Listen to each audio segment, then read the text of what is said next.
why you're here, I guess, first off.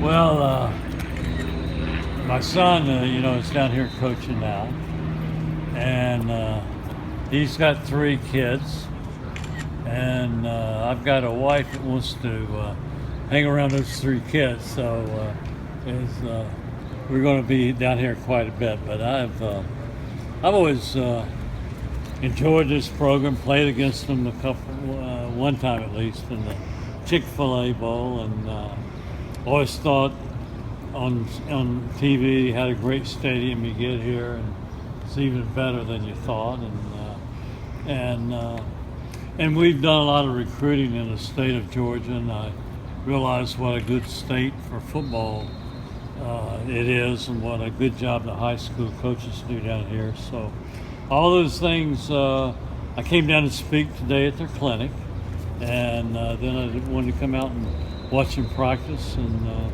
it's been a good day.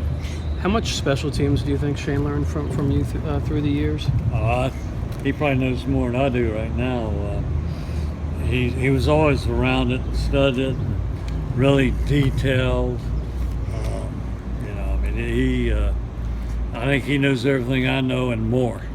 So, he'll do a good job. When people talked about Beamer Ball and special teams, what was there any secret to it, or what came about to make it that way?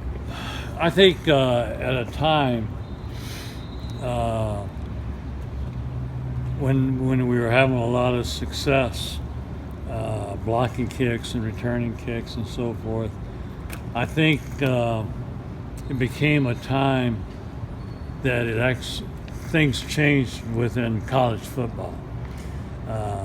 10 years, 12 years ago, I think you could out-coach people in special teams. I don't think you can anymore. I think most people have taken a different look, and that's what I mean by 8, 10, 12 years ago. It kind of changed. Now, I think most guys, the key to it is getting your best people to play on special teams.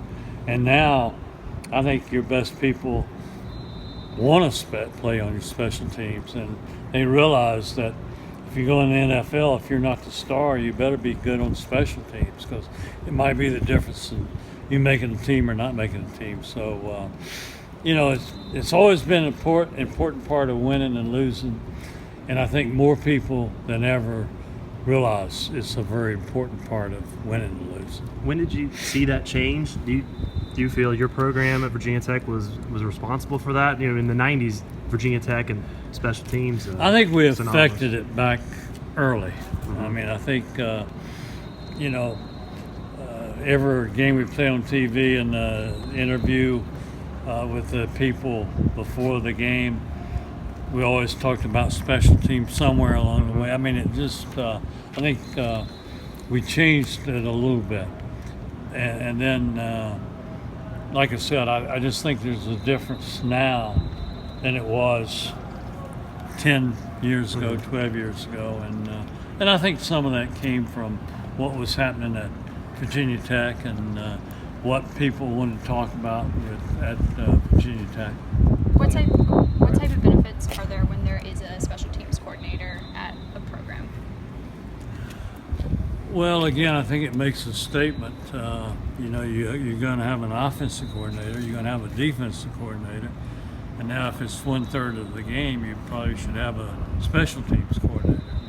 And so I think that, number one, makes a statement to your team, and number two, I think someone concentrating in that area, you're concentrating on a third of the ball game, what's important, and you need to be, generally speaking, that's the quickest way to win and it's the quickest way to lose. So that guy needs to do a good job for you.